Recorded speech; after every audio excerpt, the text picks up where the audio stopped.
tuli ku Mona Lisa nga BBS Terefayina atona ku lwencha atujja kubeera mu binyanyanya wali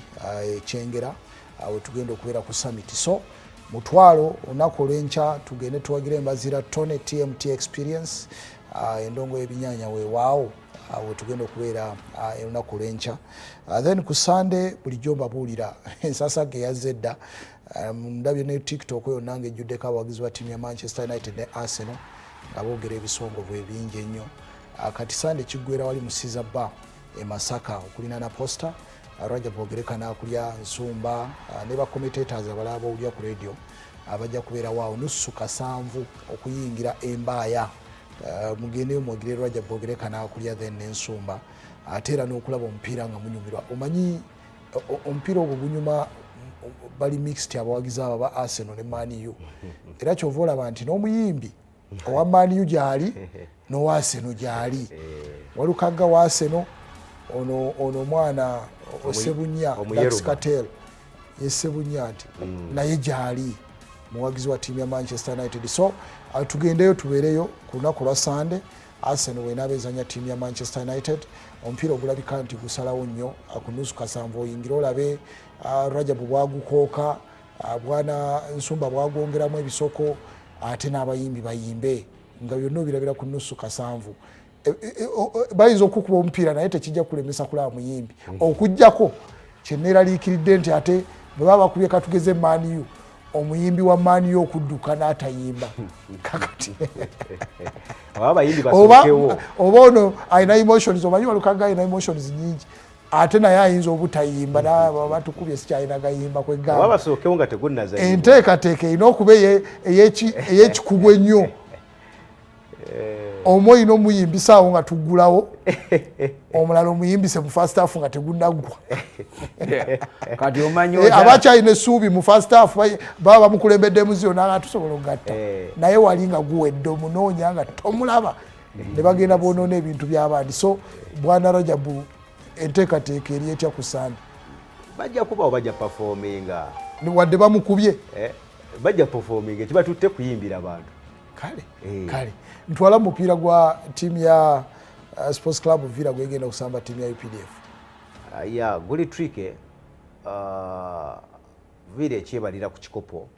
wabula ebibalo byayo akabonero akamu ke bagisinga abakulembedde 88 eri wamu n'ekitalaawo nti obuwanguzi bwayo bugenda ku points 5 mu kamu abolowooza nti ensobi yonna eyinza okukolebwa clubs nga zikitala clubs nga zi Vipers ebeba wenkizo clubs nga Bull ensobi gye bayinza okukola yonna ebeba wenkizo okuddawo ku kimeeza. So mupiira si mwangu nnyo badde ndaba bajja bastrugglinga nnyo aba UPDF naye ng'olaba nti ttiimu temala gawaayo mupiira kugenda era buddala mu biru yasiitaanye nnyo okuba tegula eggoolo ey'emu ku bwereere gye yabakubye naye nga badde bagwetaaga nnyo kuba kati bali mu kulwanirira bulamu olaba we bali siwe walungi ennyo ekifo eky'15 points 21 badde bagezezaako okuŋŋaanya ku points mpola naye kati jjukira bo ne club ya Gaddafi balinga abakyatudde mu kamyufu ako Busoga alinga atandise okuba nga ate afuna ku bulamu obusomokayoko. So Villa ng'oyayaana kukulembera ku kimeeza oba kudda wali mu lwokaano lw'abazoganye nnyo ku mipiira egisigadde emitono olw'ensonga nti bamaliriza emipiira gy'olunaku olw'enkya bagenda kubasigaza emipiira ebiri liigi okufundikira lowooza ate ne kwalwanirira obulamu ng'alaba nti emipiira gy'asigazza 3 gyokka obubonero omwenda buyinza okuba kwe bumuteeka tomanya kati ewagenda okubeera obuzibu. Karakita kigenda kubeera kikulu nnyo eri omupiira gwa Villa guno abavubuka abo bagenda kweyisa batya nalaba baali bakola amaliga club ya Busoga babulamu nnyo ne bakita ne kiyiikiraawo ne bafuna akabonero kamu ku bubonero obusatu boolyawo kati senga tebalina mu mboozi ezo zonna. So njaga kulaba omutendesi Busa ne Mole bwe bayinza okuba nga bayamba abavuka bano kusitwa karakita yaabwe beeteeke mu lwokaano olwo nti kati tuli mu lwokaano lwa kuwangula kikopo so si kwetamu bwetabye bakyagenze dda olw'ensonga nti ojagenda okwetegereza fixtures eziri awo si ze nnyangu ennyo naye oba osamba club ya UPDF erabika okuba nga bulinayo mutima erabika ng'egamba nti mutuufu enjogera eri egamba nti n'aganaafa bagasalira essubi eringa kweri ate Villa ebadde tekola bulungi ng'egenze mu Eastern Region ya bagenda kugenda ebombo bagenda genda ebombo naye tebali batambuze balungi nnyo so olowoozamuko obutambuze bwabwe bwali olw'ebibonerezo okutambula okw'ekibonerezo kwe kwali okulungi gye bawangula emipiira naye bwe baabata mu kutambula okw'emirembe badde tebajja nnyo results zibaffe balinga so ndowooza kigenda kwetaagisa karakita eyinza okwesitula okulaba ng'ate pokiwanuka wamu ne paasi ngabo babajjako obubonero obwo obusatu bwe ndowooza nti buyinza okuteeka quotation y'abanafu abakilabu ya Villa mu lukaano singa bawangula omupiira ogwo tomanyi kiyinza kuddirira waliwo abantu abalina fixtures enzibu ennyo kati nga bwe tujja okwogera ku ya Vipers nek tomanya kiyinza okugenda either bagabana obubonero Villa bewangudde besigale basinga ekifo ne points kuba bano babagenze ku 5 oli ng'ali ku point ya 5 mwemba. Bwana Bwambale tuyingire mupiira ogwa nek gwegenda okuzanya ttiimu ya Vipers. Omupiira guno gujja nno nga bonna basambira ku ttaafu tusuubira omupiira ogugenda okubeera omunyuvu ennyo bonna ekiwempe bakimanyi nek ekyaza Vipers. Luli Vipers badde janga ne ba high profile coaches ku kisaawa awo oluusi Lugogo nejjawo n'obubonero n'egenda naye ate nga tuzze mutali byakusaaga-saagamu ndaba nga Mbalangu atandise okufuna embavu naddala mu bintu kasaba bawo engeri y'embiranye eziwangula emipiira egiyinza okuba nti gyasalira. Mbalangu oyo ne ttiimu ya NEC be balisinze n'okutabula ekikopo ekyo nti zikitala nga zimaze okuba nti bazze nazo okuva wansi zibadde zizimbyewo ekibeerabeera nga yo ejjanga second fido nti ezigoberera bugoberezi naye yatuuka n'ewangula emipiira nga yeesalawo n'abaani abalina okubeera ku kimeeza era yakwata kitale empale n'emunywereza ddala bulungi nnyo n'ekwatako ku bbuulu oyo mufiirako obufiizi era okukakkana wiyo yamuggyemu ne mu kikopo kya Uganda Cup ttiimu ya NEC era okukakkana nga yeri ku final egenda kutunkera n'ekitala nga bw'ogira so etulaze nti emipiira egimu gy'olaba ng'eminene ate mwana wattu livings up to the standard abazanyi baayo nabo era kyekimu nti okuva le baafuna okyani golokipa okuva eri mu state council baali basooka ne bagaganamuko naye amazina atereera ddala mu ggoolo bulungi nnyo era akomandinga bulungi nnyo abasajja abo batandise okulabika ddala level ya super league nga bali ku level eyo so eba bagenda kukwatagana ne Vipers alabika nti naye emipiira egimu alabika bulungi kuba yagenda ekitala nakyo mu mupiira gwa league eyo yali karakita y'amaanyi nnyo ng'ali ekitala yali amaze omukubako mu Uganda Cup kati ate wagenda okusinkana omu ku basajja abeetwalanga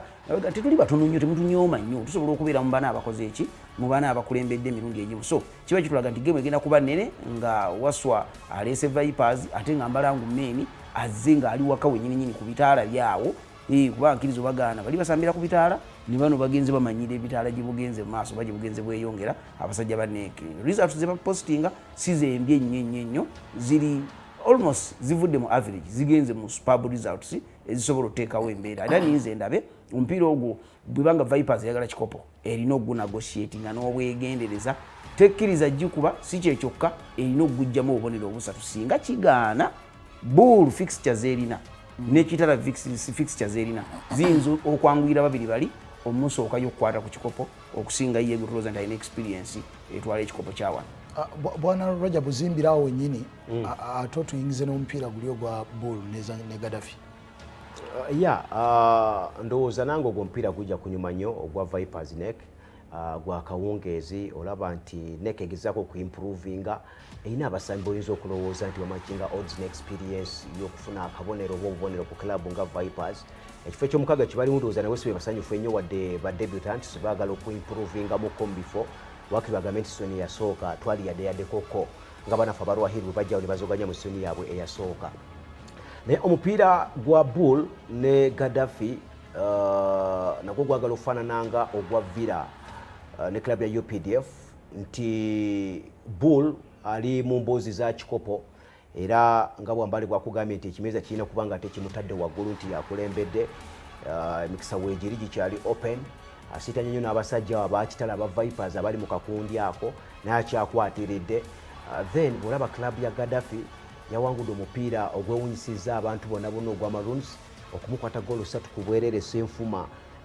kyabadde kyewuunyisa nnyo era abantu bagwogeddemu bingi nyo bagwogeredde omupiira ogwo naye Gaddafi eri mu kulwanirira bulamu teri safe era bwe tugamba kijambi olwaleero kiyita ku bo mu kifo kye batuddemu nti baba balina okuba nga baba relegating as of now nga bwe kiyimiridde enjawulo ya point emwe bawula ne UPDF ate nga Busoga United agezezaako okubanga yeesitulamuko ye n'agezaako okubanga alabika okubanga abaddukaddukamuko kuba yali ku points 25 bo bali ku 22 Abagadafi kitegeeza nti beetaaga okuwangula omupiira bagende ku level ya club ya Busoga banaabanga bakuyaayaana nnyo okulaba nga bo bambuka babeeko gwe bakkata wansi ekyambe kibe nga kimuyitako naye gugenda kubeera mu element ya Western Derby olw'ensonga nti bonna bwawo mu jjinja awo Bull then Gaddafi wadona akyali mwana muto nnyo mu jjinja awo nga Bull ye munene muko noloza nti omupiira ogwo gujja kuba bunyuvu nnyo kyensuubira nti culture ya club ya Bull abasambye baali bakiruzinga mukke mabegako kaawo naye ndoza nti kamomenta mukakomyewo kati beera biraddala mu quotation esobola okuwangula ekikopo kino oluvannyuma lw'okuluzinga ne Uganda Cup slot ogenda okuba finaali ne babawandulamuko wano olw'okunywereza ddala ndowooza nti omutendesi gwolaba ku screen oyo Abe Kikomoko boogere alina guts esobola okuba nga zibega bannaffe aba club ya Gaddafi omupiira ogwo ndowooza enkya Bull muwa obuwanguzi asigale ng'anywezezza ekimeezi ekyo n'okusiitana n'ababawangudde emipiira ye liigi ya Uganda engeri gyegenda okutambulamu tuwerabira nti ttiimu ya Bull ekyakulembedde Vipers yakubiri then waliwo ttiimu ya Kitala ategattako Villa ne Nek so tulinze tulabe olwa enkya nkimanyi ttebe yeyinza okuba nga ekyuseemukko tomorrow wetulinatuukira saawa 12 ez'akawungeezi ng'oyinza okusanga waliwo gwe bashookinze so abeera ku BBS Terefayina ngisuubiramu naddala ku mupiira ogwo gwa Vipers Neko ogwo ojja kuwulira katugende tuwumulemu tujje